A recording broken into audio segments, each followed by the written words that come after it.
Welcome to CBC Windsor News at 6. I'm Meg Roberts. Thanks so much for spending part of your evening with us tonight. Another data breach is exposing local residents' private information. This time, the cyber incident involving the midwives of Windsor. Plus, it's day 2 of the Veltman sentencing hearing. We bring you comments from friends and family of the victims from the courtroom, and harsh criticism tonight for the head of the Windsor Jewish Federation by an Israeli diplomat after promoting Windsor as a promising place for Jewish professionals to relocate. Our top story tonight, the midwives of Windsor say they've become victims of an online data breach, alerting some of their clients that their private information has been exposed. The CBC's Jennifer LaGrassa joins us now live with more.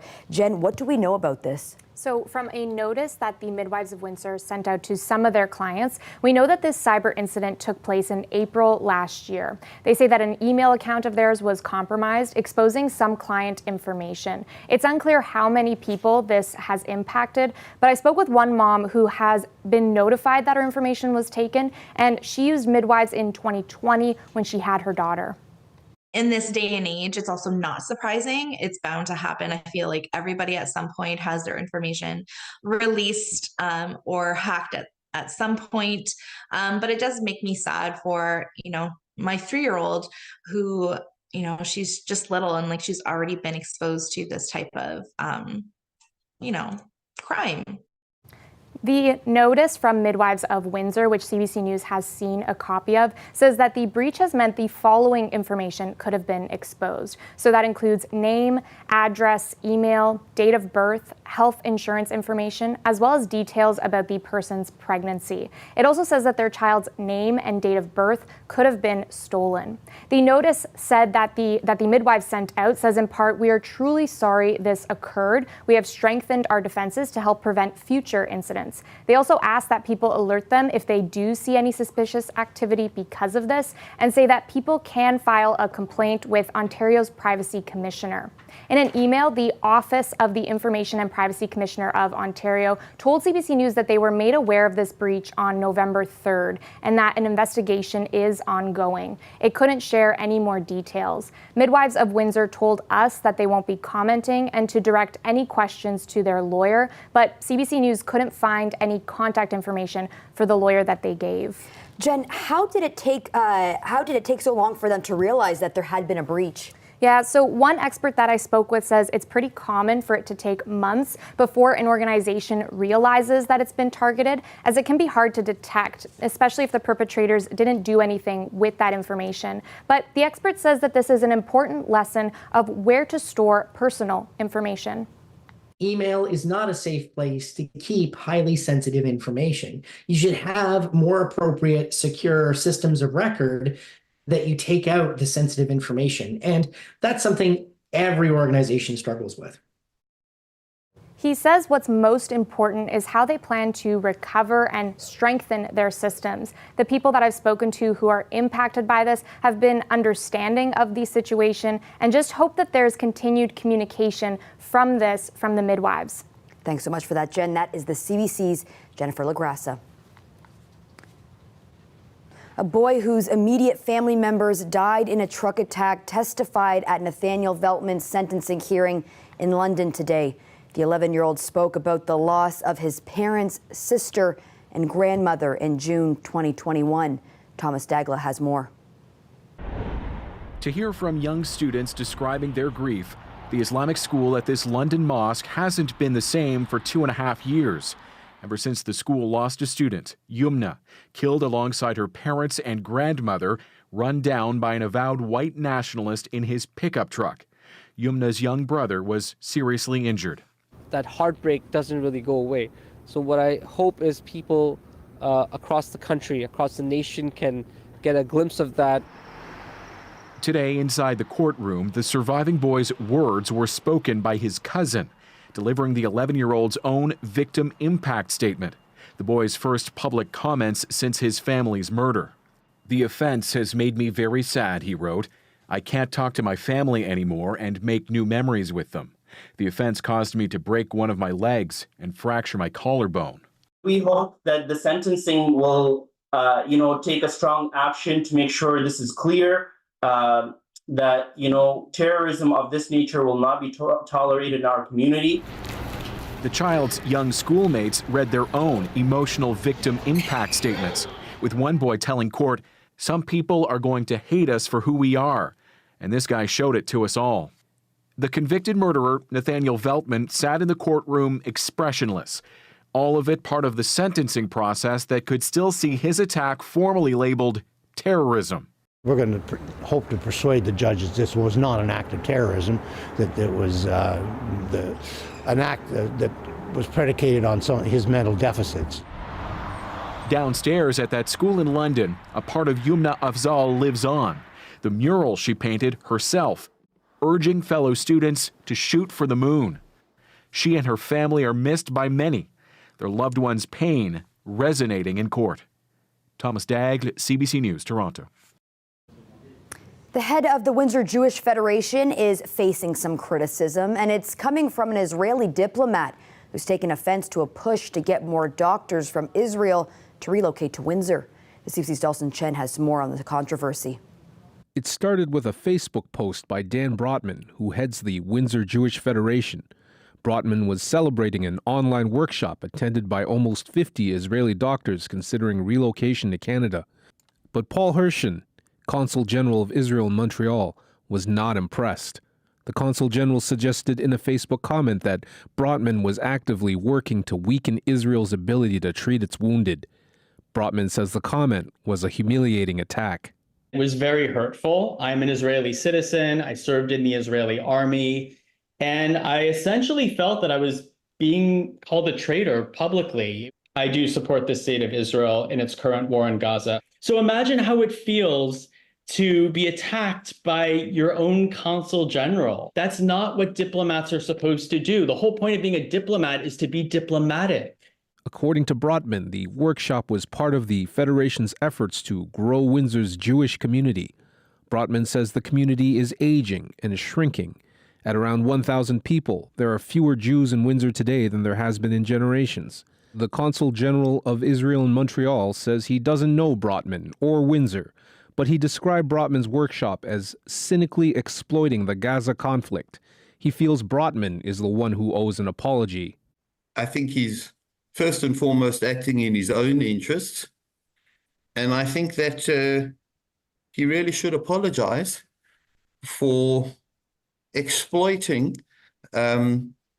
this particular moment in history to try and recruit Israeli doctors, the one most sensitive profession that we need right now. He was called out for bad behavior, and I understand he's upset, but that's his issue, not mine. Brotman says he has reached out to Hershen privately and has received no response. The Windsor Jewish Federation's Board of Directors intends to send a letter to the consulate. Dalton Chen, CBC News, Windsor. Those warm weather conditions we are experiencing could have some major impacts on our environment. There's almost no ice on the Great Lakes. The CBC's Dale Molnar has that story. For the first time in 50 years, there was no ice on Lake Erie on January 1st. And according to the Great Lakes Institute for Environmental Research, GLEAR for short, there is only 0.4% ice cover across the Great Lakes. While clouds cover much of the lake, this satellite image from the National Oceanic and Atmospheric Administration shows how ice-free Lake Erie is. According to GLEAR, ice helps protect fish eggs laid in the fall. Things like whitefish, for example. And ice cover in coastal zones where those fish may spawn actually provides some protection, prevents them from being buffeted around by the waves. McKay also says ice keeps the phosphorus from fertilizer runoff embedded in the lake bottom. Without ice, phosphorus gets stirred up into the water and will feed the algae bloom in summer. That will deplete the lake of oxygen. And with no ice, beneficial types of plankton or algae, such as the ones in this picture, aren't given a chance to grow as much. In the winter, the algae that form under the ice in Lake Erie are a different kind of algae. They are high in lipids, very nutritious, and most likely form an important part of the food web in the lake. GLEAR continues to sample water in the lakes with the Coast Guard to study the effect having no ice has on the lakes and the fish. The Essex Region Conservation Authority hopes there will be some ice this winter because This wave action will cause more erosion.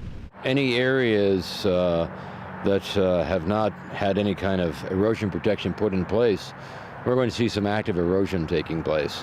Depending on the storms that are being generated are going to dictate what we see for erosion. Bernie says the wave action can even damage areas protected by armor stone because the waves eat away at the soil under the breakwater. He says without ice on the lakes, the lowest lake levels are still higher than they were in the past. Meanwhile, another expert says even though this latest round of mild winter weather is due to a strong El Nino event, this could be a glimpse of a new normal in the future. It's kind of almost a sneak look at what the conditions are going to be like in the normal. So what we're seeing this year may very well be a glimpse of what normal will be in 2050. Dave Phillips says the rest of the winter is expected to be mild, so he says the chances of a lot of ice forming on the Great Lakes is expected to be pretty slim. Dale Molnar, CBC News, Colchester. Health Canada has approved a new RSV vaccine. It's geared towards safeguarding two groups who are most severely affected by the virus: adults over 60 and pregnant Canadians who pass the antibodies to their newborns can now be protected through immunization. But it still might be a while before those individuals can get the shot. Carolyn Dunn explains. The new RSV vaccine, Abrezvo, is already in production and in demand globally. Now it's approved for use in this country. It was tested in pregnant people and it was found to be safe.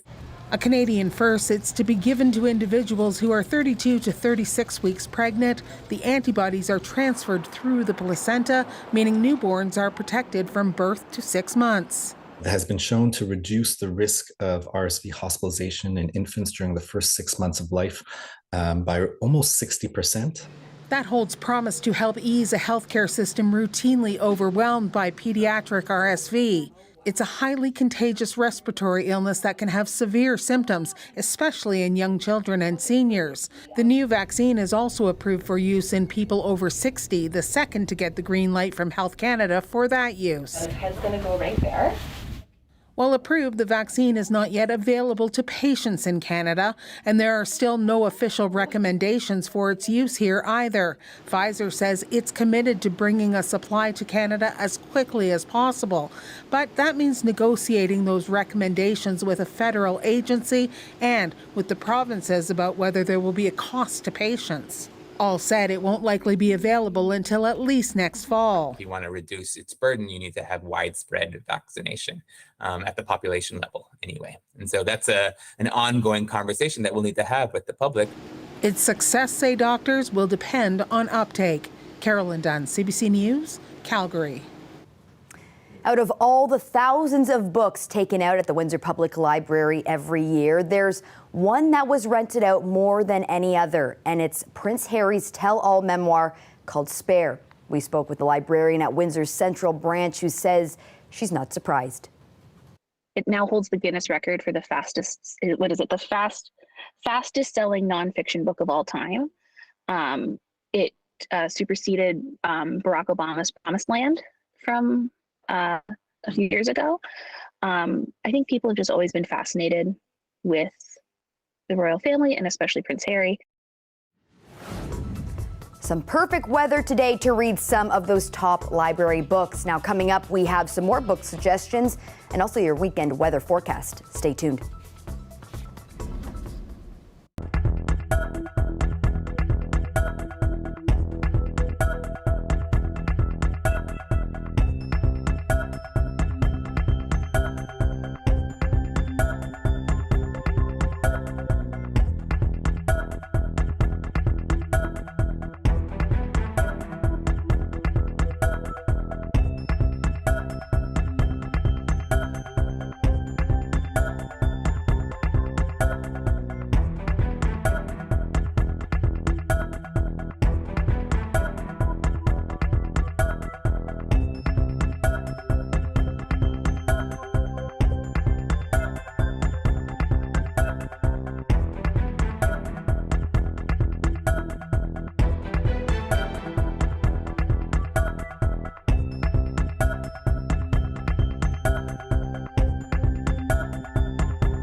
Well, the calendar might say it's winter, but there are some very early signs of spring in Vancouver. A premature burst of blooms is making for beautiful sights and scenes in parts of the city, and it's creating a buzz with locals and pollinators alike. So today I was at my brother's place, and then I was coming out and I told her to look, there's the flowers already coming out again, and it was weird for me because it's already winter, right? So I didn't expect this, I didn't expect there's a flower.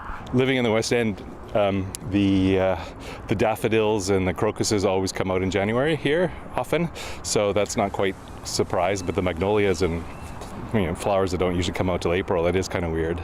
I thought someone was wearing really strong perfume the other day, but there was no one on the street, and I realized that some of the bushes were giving off flower aroma to attract hummingbirds or something like that. And I've noticed the magnolia tree not far from me that the buds are all ready to burst, which is really strange because of course it doesn't happen until March usually. We've already had crocuses come and go.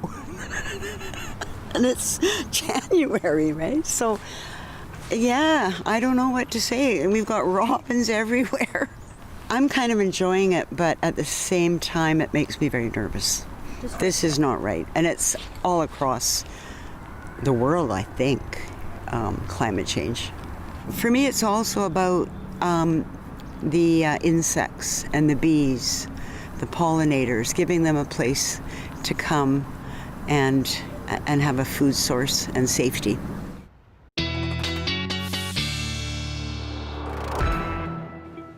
Josiah, I echo that woman's thoughts. Blooming flowers in January in Canada just feels a little eerie for me. I know our weather has been warm here, thankfully not that warm. Mm-hmm. Yeah, definitely, Meg. I mean, you get used to that gray sky here in southwestern Ontario, so that pop of color does feel really strange. Definitely an interesting clip there. And you're right, our temperatures haven't been as warm as Vancouver's. In fact, right now it's pretty chilly. Temperatures are -2 with that partly cloudy sky lasting through the night. And with the wind chill tonight, Meg, it's going to hit -10. Ooh. So yeah, real winter. The weekend's looking quite similar. Let's pull up that 5-day forecast and take a look. So not a lot of sun in sight, Meg, but the good news for our snow lovers, chances are we'll see a bit of the white stuff coming up. Saturday, we have a high of 3 degrees. Overnight, a 30% chance of flurries, and Sunday, that 30% chance of flurries continues with a high of 1. Monday, a high of 1 and cloudy. Tuesday and Wednesday, we're seeing a mix of rain and snow. Tuesday has a high of 3. Wednesday, a high of 2 and a 60% chance of flurries or rain showers. Well, I have to say about this weather, I'm a big reader. This is perfect reading weather, the overcast, kind of gloomy. And I understand on Afternoon Drive today, you spoke with a Windsor author who recently made the CBC's Winter Books list. Can you tell us a little bit about that? Yeah, for sure. So this is really cool. We spoke to Casey Plett today on Afternoon Drive. And as you mentioned, she's from Windsor, a transgender author, and her book On Community made the CBC's 30 Canadian books to read in winter 2024. And it's a really interesting topic and subject matter she's speaking about here, her experience in multiple communities, from the literary community to the trans community to the Mennonite community in Manitoba where she grew up. And Plett says there are a lot of commonalities between how we all operate and seek out community, no matter how different those communities look. So common among all the groups as we look to find our belonging and work together is that sense of fighting for that group that we have. So here's a bit of what she had to say on the show today. On Community is about the idea and concept of community, and not just the ways that it is helpful to us and the ways we need it, but also the ways in which it fails us, the ways in which it can be gross and bad and can be exasperating and annoying. And yet, how much we need it anyway, and how much we just cannot give up on this concept of it. Yeah, so Meg, a great chat to lean into. You can find the full interview on the CBC Listen app if you look up Afternoon Drive. And Plett's book On Community is also available now. Check out that full list of all 30 of those CBC Winter Reads recommendations and cozy up. I haven't had a chance to do that, and I'm looking forward to that, and maybe that's what I will be up to this weekend. Great plan, Meg. Happy weekend. Thanks very much, Josiah. Thank you. Well, a provincial hockey organization on the East Coast has axed post-game handshakes. We tell you why coming up.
Researchers say more attention needs to be paid to technology-based sexual violence and harassment in schools. A new study on the issue has just been published. It comes as authorities in Winnipeg investigate fake nude photos of female students circulating at a high school. CBC's Deanna Sumac-Johnson has more on the story. Tech-facilitated sexual violence and harassment are on the rise in Canada. It can be coercion, for example, to send nude images. It can be what we call cyber flashing, like getting sent unwanted sexualized images. Things like having your intimate images shared without your consent.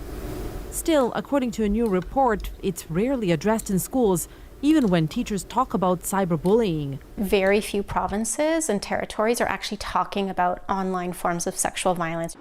Another problem, across Canada, the curriculum isn't keeping up with social media and other technologies that define teens' lives.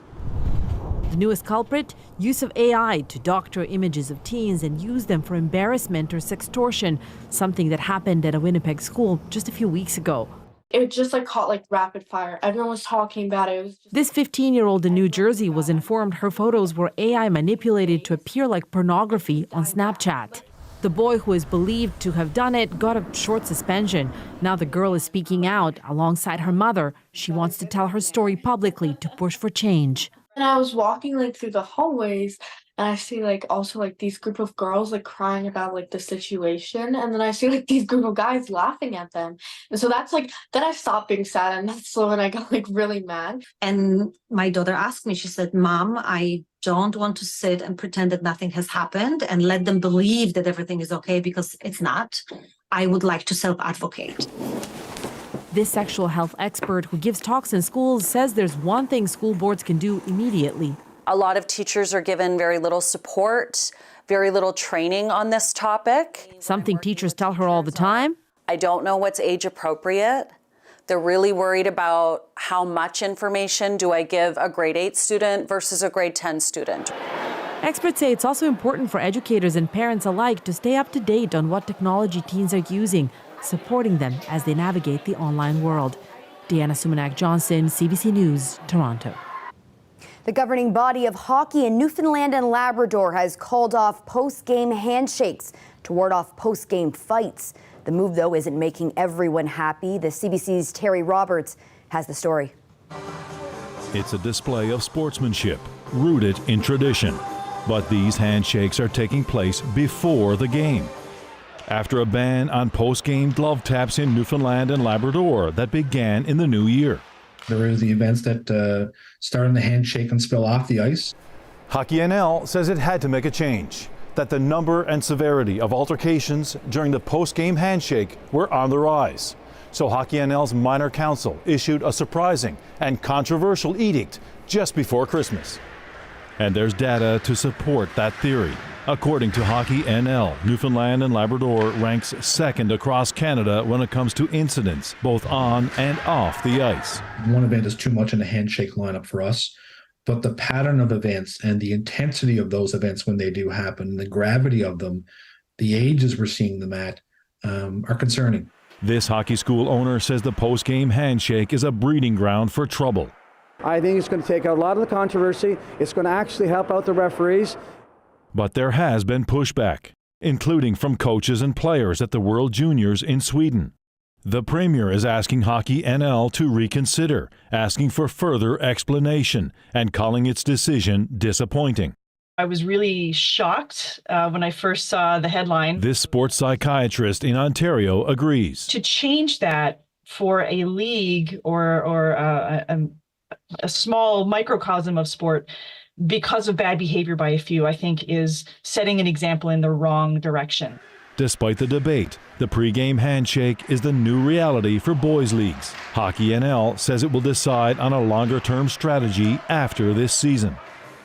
Hockey leaders hope the change will maintain sportsmanship while reducing the number of post-game dust-ups involving players, coaches, and sometimes even parents. Terry Roberts, CBC News, Paradise, Newfoundland. Well, that's it for CBC Windsor News. Don't forget, for news anytime, you can go to our website. Thanks so much for tuning in. Looking forward to seeing you back here next week.